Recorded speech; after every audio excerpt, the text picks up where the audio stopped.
Hi, this is Hank with Reptile Toolworks. If you're looking at or holding our mop fly kit, thank you very much. We appreciate it. The mop fly, okay, is a commonly available fly now tied, but it's tied around a microfiber mop, little piece off a microfiber mop. The thing is when you use a mop fly, okay, you get down really deep into the water column, and it makes a really effective fly for what it is, all right? So when you open this kit, what you're gonna find is we have a quarter sheet here. In a minute, we're gonna talk about building a rod and actually fishing the mop fly, okay? This whole little fella right here will fit back into this little test tube and slide right into your gear, okay? And you are set up to do a survival fishing application, all right? We have 22.5 feet of 30-pound test braided wrapped around a wooden dowel, and we went ahead and went with a wooden dowel because in just a minute I'll show you how to use it as an emergency floater. Okay, you need it. Inside the kit here, okay, is a spool of red thread, 2 small paper clips, 1 big paper clip, 3 untied jig heads, 3 untied fuzzies, and 1 tied jig for you to look at for reference. Okay, let's take these parts out and get busy. Now, if you've not ever tied a fly, it is fun and rewarding. I've done a lot of them, so once again, I may make it look a little bit easy, but it's well worth your time to get involved with, okay? Now, these are actually the microfiber ends off of a mop, okay? They hold water and shed water, and they're a beautiful chartreuse color, which is a known fish attractant. So we're building an attractor pattern here as a fly. We've got a half sheet here that gives you all the instructions that I'm getting ready to give you. So if I do anything during the video or move too fast or my fingers leave my hands or anything, you can always look at the instructions. And like I always say, when all else fails, read the instructions. So I'm going to set them right here. Now we're going to put the line and the paper clips and this quarter sheet right over here, okay, because that is for the fishing portion of this, and right now we're going to get into the fly tying.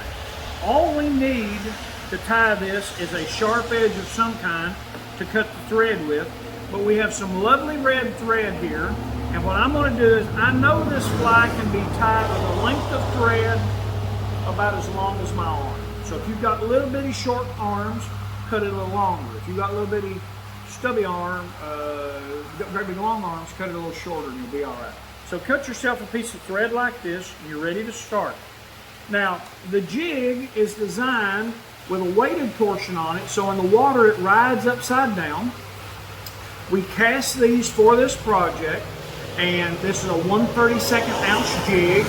And what we're going to do is we're going to tie a base of red thread on there, then we're going to tie a mop fuzzy on there, and when that floats through the water column upside down like that, the fish just can't stand it. It's a very effective pattern. It's an attractor pattern.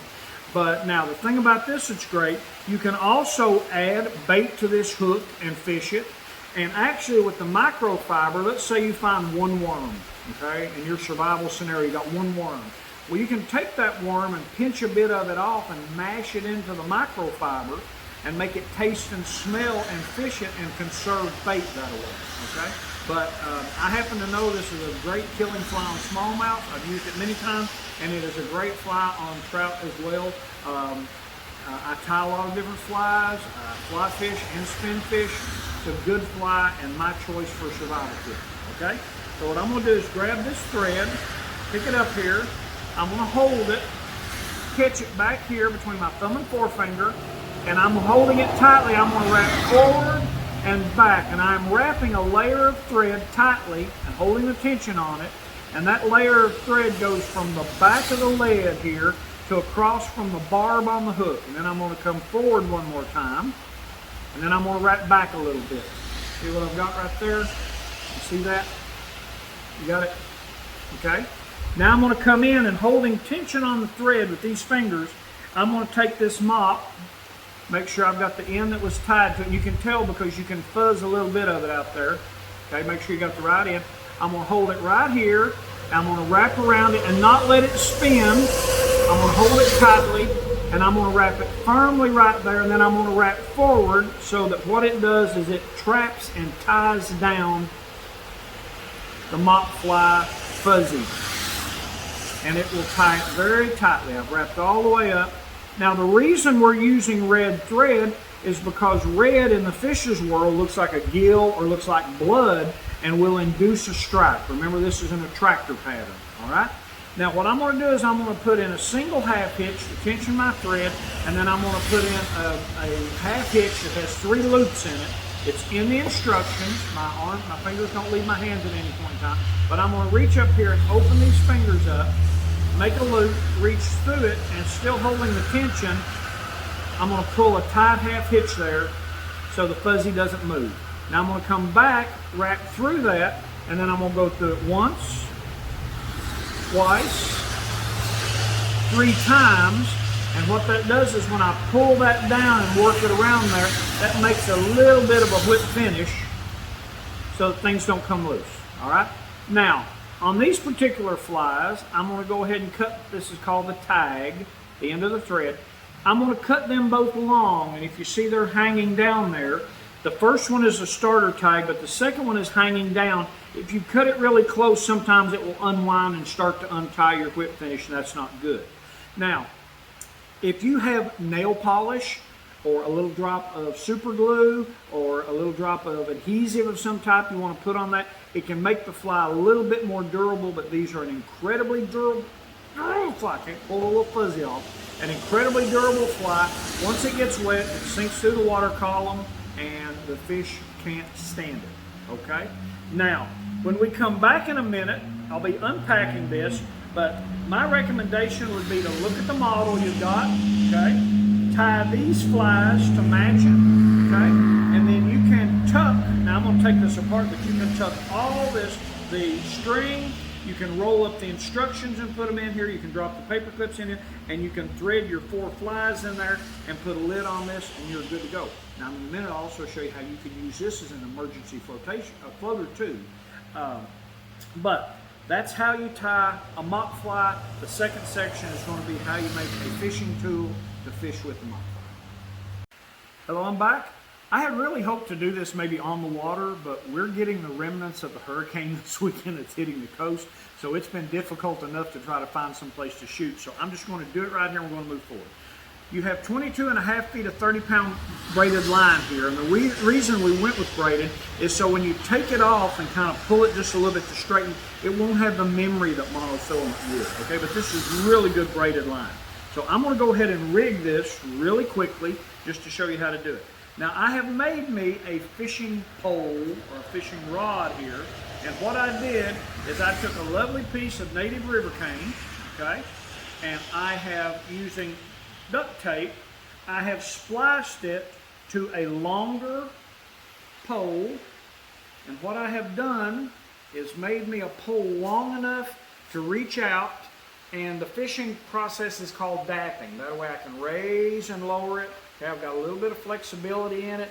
I can jiggle it a little bit and impart some movement to it. Now what I've done is I just taped or tied this together, but if you'll look right here, I straightened out the large paper clip and made me an eye here.